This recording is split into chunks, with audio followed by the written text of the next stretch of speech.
Hey, it's Leanne from the Grove Designs, and today I'm going to show you how to make a giant paper flower. These are just so easy and inexpensive to make, and you can make an entire wall full and it looks just beautiful. So here are the supplies that we're going to be using today. A good pair of sharp scissors.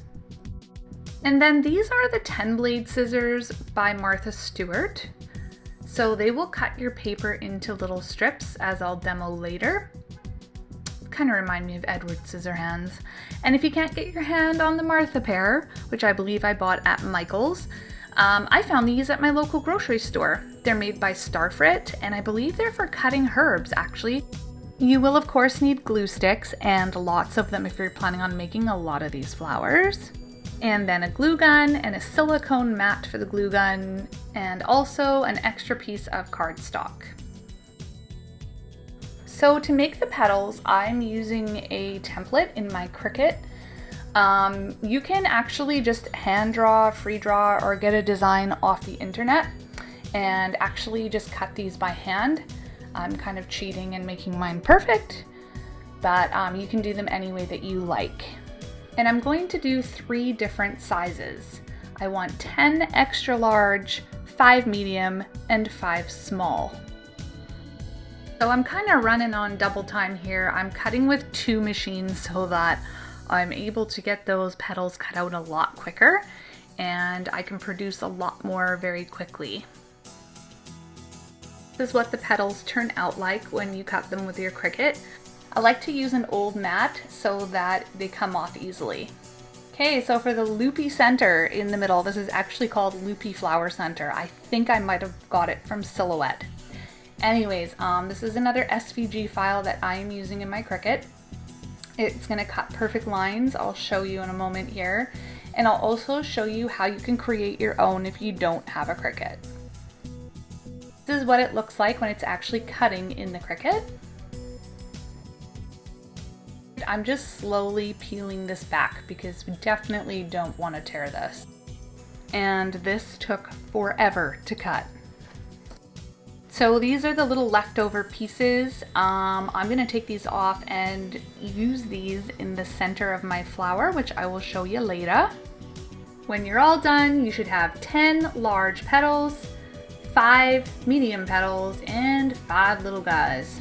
And you can make these any size that you want, just as long as they're 3 definite different sizes, so that it will end up looking like this. So all the big petals will go in the back of the flower. That's our 10. Then we're gonna have 5 medium in the middle, and then in the center we're gonna do our 5 small petals, and then of course our centerpiece of the flower. So for the next step, we are going to be cutting a slit in our petals. So you can do them one at a time if you want. I usually go up about that far. It's probably about an inch, inch and a half. And this is just enough to let us overlap to make that little petal stand up. But if you want to speed this process up, what I would do is take multiple and cut multiple at a time. So for anyone wanting to know the exact measurements that I used on these petals, for those people who like the actual sizes, the large are approximately 8 by 10. They pretty much filled an 8 by 10 cardstock sheet.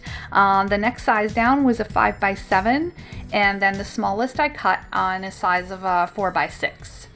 So now we're gonna curl these petals. You can take a pencil or like a paintbrush or something. I'm using a paintbrush, and we're just going to use this to roll the edges. So this will give your petals a more of a 3D effect. Try to go in different directions with this. Curl them in, curl them out. Just looks a lot better when your flower is put together.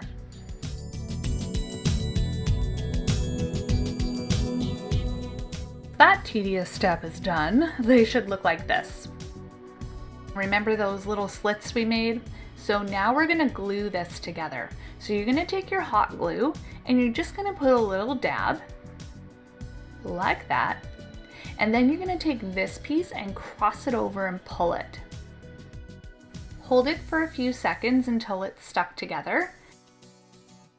And the reason why we're doing this is it actually helps the petal to stand up.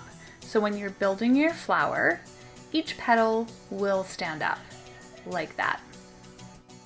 So we're going to take the rest of these now. We're going to repeat that process until they're all done, and then we'll be ready to build.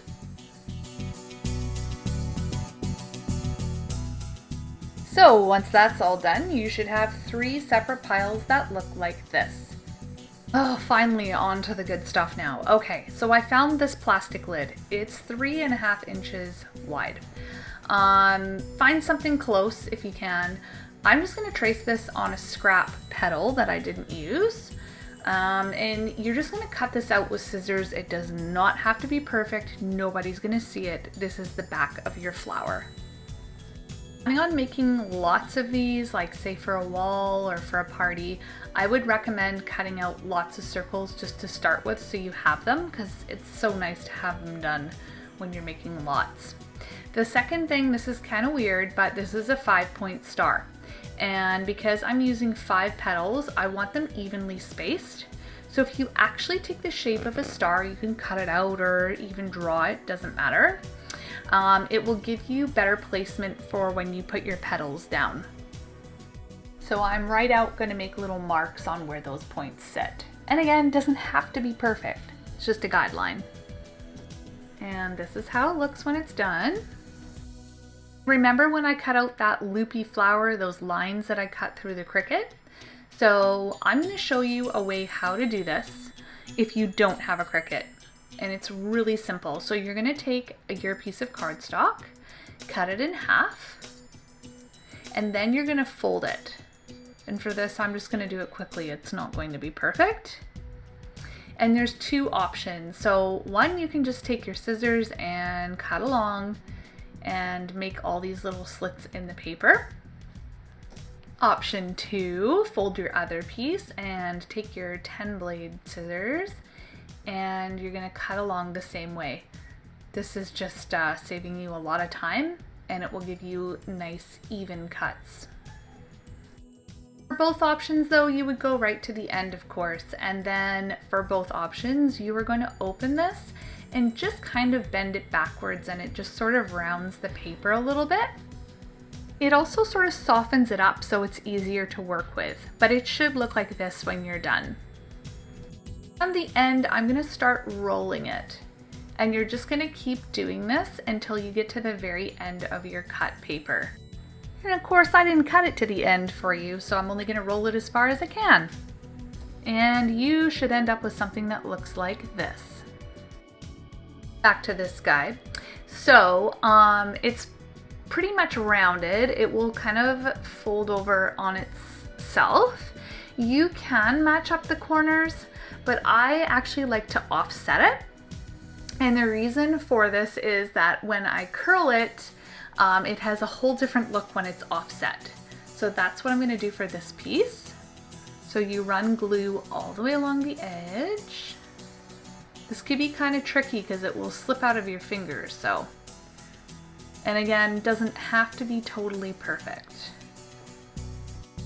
Okay, so as you can see, that piece is offset on both sides.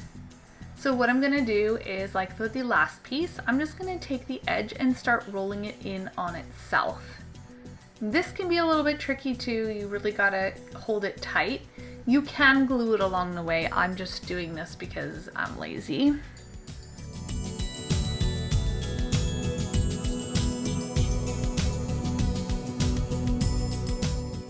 And as you can see, it's really starting to take on sort of a spiral shape, and that is because I offset that paper. So you just want to keep playing with it to kind of get it nice and straight.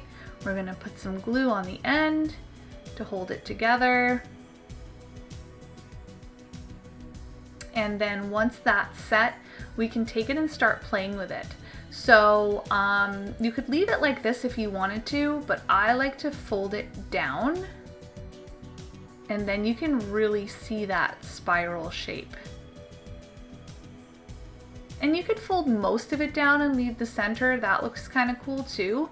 But I'm going to be using those little leftover scraps that I had from when I cut this out, and I want to put that in the middle just to add more to it. I'm pulling my center apart, and once I sort of find the middle, I'm gonna push this down and it will stay down. So it'll be like a really pretty spiral, as you can see there. And then I have my center where I'm gonna put all these little paper scraps that I glued together. And I'm gonna put some glue on the end of this and then shove it down into the middle.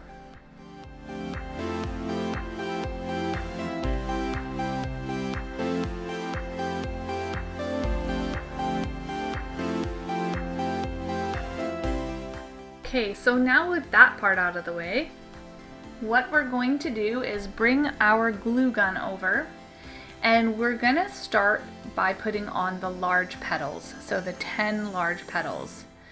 So have your glue gun nice and close to where you're working. I really suggest the silicone mat. They're great, you can get them at your dollar store.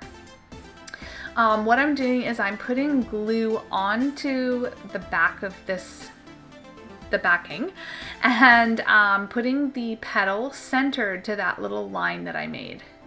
And the reason why I'm putting the glue on the backing is so that I'm not going to get any glue on my working surface, which you should probably cover anyways.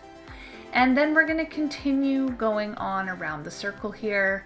So my second petal is going to overlap that last one. Again, keeping the middle of the petal lined up with that little mark that I had made. And we're just going to repeat this process and go around. This also determines the size of your flower, so if you were doing smaller petals, you can still use the same size backer, the circle, but you can bring them in a little bit closer together.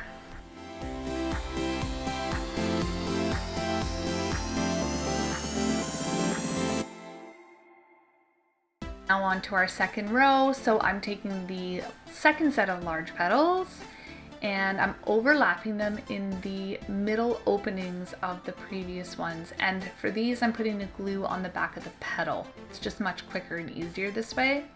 So as you can see, the middle of my petal is lined up with the gap of the previous petal in behind. And again, we're just going to repeat this as we go around.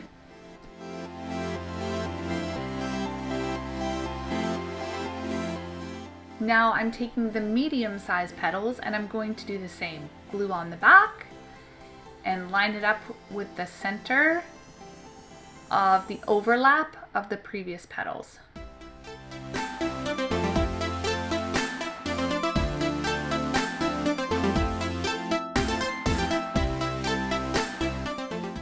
And finally, I'm now placing the smallest petals on the inside.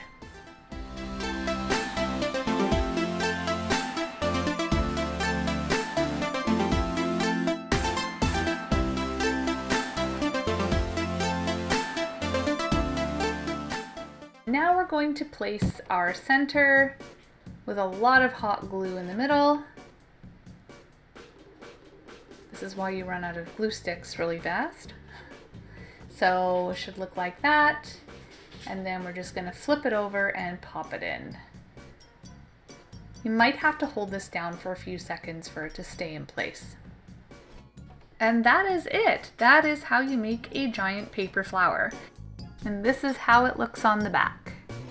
Thank you so much for watching my video. I hope that it helped you, and please make sure to like, share, and subscribe.